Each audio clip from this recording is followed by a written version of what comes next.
Hey guys, what's going on? This is travisp11. I'd like to welcome you back to the channel. Well guys, as you know, I'm a big fan of SIG Sauer. Although I don't actually own any, I've tested 6 different models on the channel and I've got range reviews for them that you guys can check out. Well, I decided to go ahead and take the plunge and pick up one for myself. It's a little holiday purchase for myself and I got a really good deal on these. Actually, this deal is out there for anybody that's looking for one, so we'll talk about that in a minute. What I was looking for here, guys, was kind of an all-around pistol, something that would play double duty as a range gun, that would double as a concealed carry piece, so a rail was not of importance with this pistol. Also, definitely knew this time around I wanted to go with the SIG after shooting enough of them and feeling like they're solid pieces, that they're well built, that they are reliable and accurate. I decided it's finally time to go ahead and pick one up. So here's what I decided to go ahead and go with. What we have here, guys, is the SIG Sauer P229 Classic Carry. Now, I'm learning a lot about SIG pistols. I mean, I do research the models as I test them, but when it comes to the history and the lineage and the evolution, I really am kind of a noob in the world of SIG Sauer pistols. So this is the P229 Classic Carry. It is the Talo edition. I keep wanting to call it Talo edition, but the Talo edition.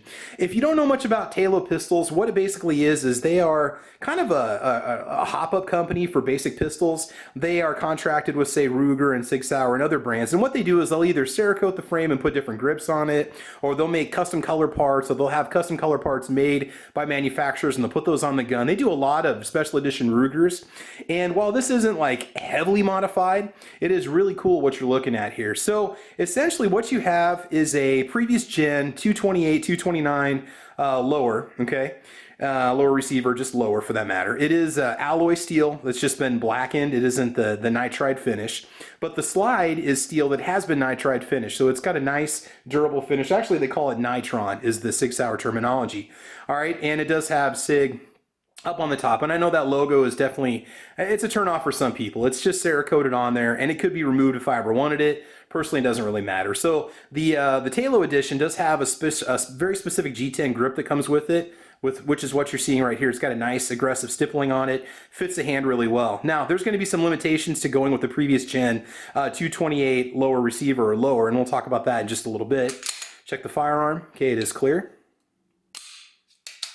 Okay, so essentially what we're looking at here, these are $700, making it one of the least expensive all-steel SIGs that you can get out there. And a lot of guys were just wondering if SIG just didn't have a bunch of previous gen 228s lower sitting around and a bunch of these elite slides, because you can order just the slide and the barrel from SIG for $400, and they just simply put the two together, and there you go. There's a lot of excitement in the world of SIG Sauers right now, because guys have been looking for the P2 series, 229, 228 series without a rail on the lower, which makes it a little bit less chunky for carry. It definitely has nice smooth edges all the way around, making it very easy to conceal.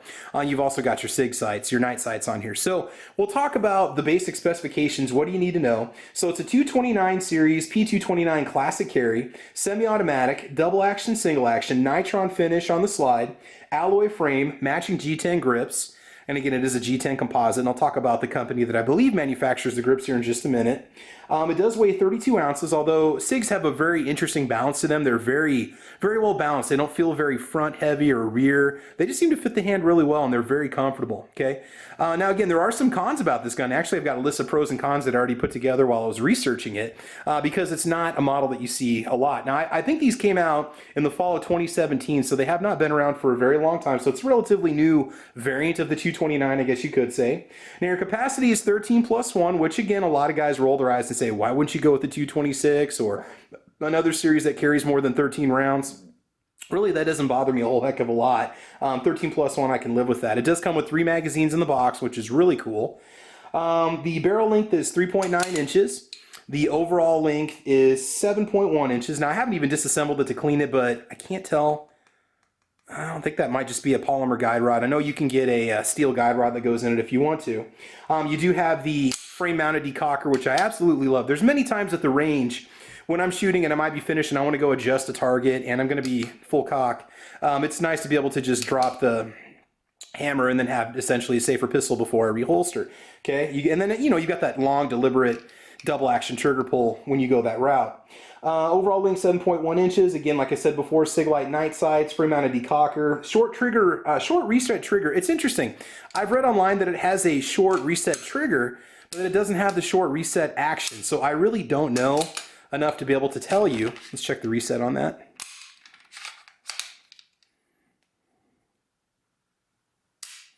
Okay, not bad. There we go. Okay, not very far. You got a little bit of play because it takes it all the way to the back, and then you've got your brake. So not bad. SIG logo engraved on the top slide, no rail frame, and then again it's a Talo exclusive. So all right, so again the SIG Sauer P229 classic carry, I paid $700 for this pistol, and that's pretty much the going price. That's what anybody can buy them for if you look around. I did pick this up from SS Pawn in Lexington, Nebraska. Stan has been a longtime supporter of the channel, and I want you guys to definitely give them a call. I'll put that contact information on the screen right now. And again, the price that I paid is a price that just about anybody can get. If you look around online, there's other retailers that are selling it for $700. Now be careful. I've seen it at a few places going for as high as $900. I don't know what the list price is on it. Maybe it's $999 or a little over $1,000. But do look around because I saw 3 or 4 retailers online that were selling it for $700. Now, let me just talk about this right now. So, pros and cons. All right, so first of all, one of the pros is that we're looking at between $648 and $700 online. It's an all-metal SIG. It's one of the best deals in an all-metal SIG that's out there. Perfect for carry. Okay, molded curves and edges, which should help drawing and reholstering. Again, the lack of a rail. Not that that's an issue for some people, but for me, I like to have a nice smooth draw. Something that's easy for me to carry around. Okay, check out the sights. Kind of get that in there. It's a little hard to get that front to focus, but all right, moving on. Again, the short reset trigger. Some people love it, some people hate it. Aggressive G10 grips are made by Spalding Composites Incorporated. SCI. I don't know if you've ever heard of that company before. Apparently you can use a previous gen 228 slide on there, which I believe was a German production slide. There's pictures of it online and you can use it with it. I'm assuming that the barrel has to come with it also. A lot of guys like that 228 slide because it's a lot thinner. But there's also a lot of people that are excited that you have this this older kind of throwback style frame that they're putting back into production. That, or they discovered a bunch of 228 frames that they've been sitting on, and they decided to go ahead and make a pistol out of it.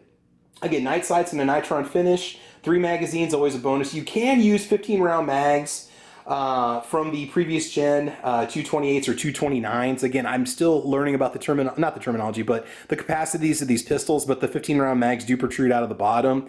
Me, I'm happy with 13+1. My range gun was a Taurus PT111 G2.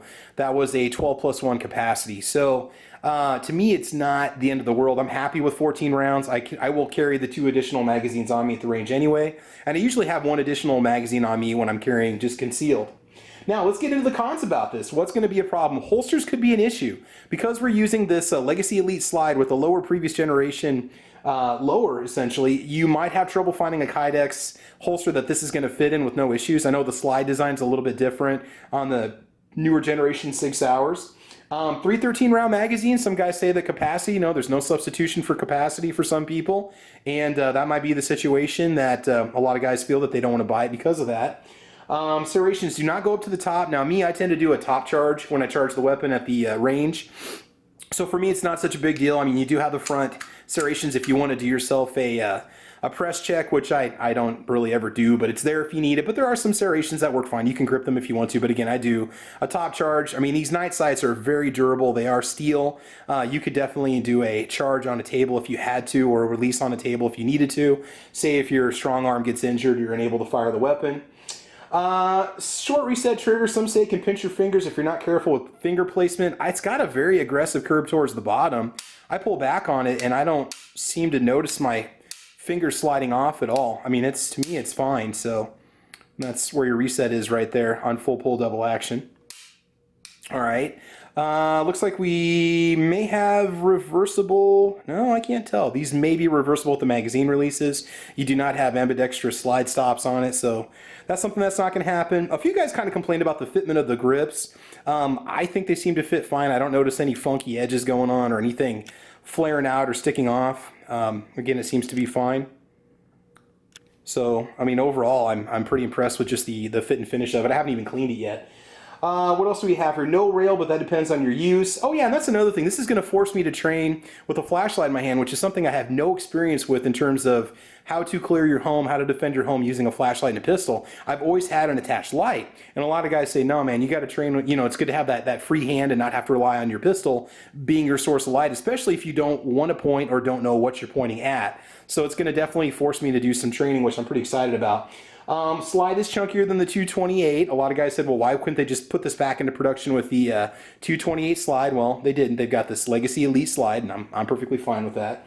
Cerakote tattoo, it's a bit blingy for my taste. It's okay. I can live with it. I mean, you know, at least it's not like marked up with lettering all over the place like some kind of a Taurus. Not that I, you know, don't get me wrong, I've got my share of Taurus pistols, but you know, I can live with that. I noticed when I was checking out the SIG Blue Line series pistols, they also have, you know, SIG Sauer Blue Line with the logo right there on the top too. So it's got the tattoo going on. And then finally, no 43-57 mag conversion due to magazine width restrictions because it does not have the wider double stack magazines of the 229-1s lowers, okay, frames. So therefore, you're going to be a little bit limited to just what you see right here. So again, guys, I'm just coming up with all this on the fly. I apologize if it's just a little bit kind of jilted and maybe not so organized, but overall, I think it's going to be fine. I'm very happy with it. I love how it feels in the hand. I can get an awesome purchase on it with no problems at all. I can really get up on there. And that checkering that you have going on here, it does grip your hands really well because I tend to shoot quite a bit in the summertime and I don't always have the driest hands when I'm out there. But it just fits the palm and feels really, really good. I like that. You don't have the aggressive beaver tail in the back. You just got that traditional almost 226 look on the rear. So again, guys, if you're a SIG fan, if you're in the market, if you're looking for a SIG, consider going with the 229 Classic Carry. Again, I don't care who you buy it from. You're just make sure that $700 is where you start and then go down from there because, again, that's just kind of the going price for these. I would say that they're limited edition, especially when it comes to these Talo editions. You don't know how many they're going to make. They don't. Sometimes they number them, but a Talo edition could be around for 6 months and then it disappears and then you never see it again. And Talo editions go back quite a ways. And so you can do some research on Talo if you want to. I think they're called Talo distributors or Talo distribution. So in the box, just real quick, what do we get before we go ahead and call it? We do have almost like a Cosmoline pack magazines. They've got some packing grease going on. You get 3 13-round mags. They all have the same kind of pinky rest on them. So again, that's nothing too crazy. Instruction manual, some recommendations for some Lucas Oil products. You do get your pistol lock. You do get your little chamber flag, and then just your tags and tickets. So overall, yeah, I'm very, very happy with it. Oh, interesting. Used and recommended by SIG Sauer. Sample not for resale. So, okay. Oh, there we go. It's got some extreme duty gun oil that comes with it from Lucas. We might just have to give that a try. So this is not going to be my my little, I don't want to say range toy. This is not going to be my Trailer Queen. This pistol is going to get used. It's going to get fired. I'm not going to abuse it. I'm going to take care of it. But it's not the kind of gun. It's not like my PT92 FS Inox that I refused to take to the range because I didn't want to mar the finish or I didn't want to scuff it up. It's gonna see use and it's gonna get used, and I intend on using it. So, oh yeah, another thing too, extractor. A lot of guys were saying that it's got the previous gen extractor. Love her to hate it. Some guys say they notice no difference between the previous gen and the current gen. So, and it does say P229 Elite on the slide. I guess I didn't really point that out to you guys.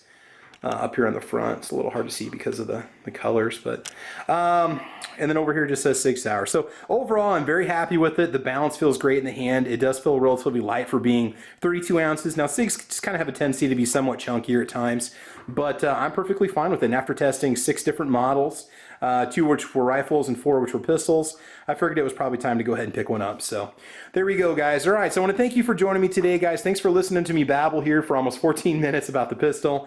Again, this is what I decided to go with. I love the P320. I love the 226s. I love the M11. This just fit within my budget range, and it fit the definition of what I was looking for in a gun right now. So I am very excited to have it join the firearms family here at the home. So there we go, guys. Thanks for joining us today. Please like or subscribe. You can check me out on Facebook, Twitter, Instagram. I'm also over on gunchannels.com with the Ordinary Average Guy Gun channel.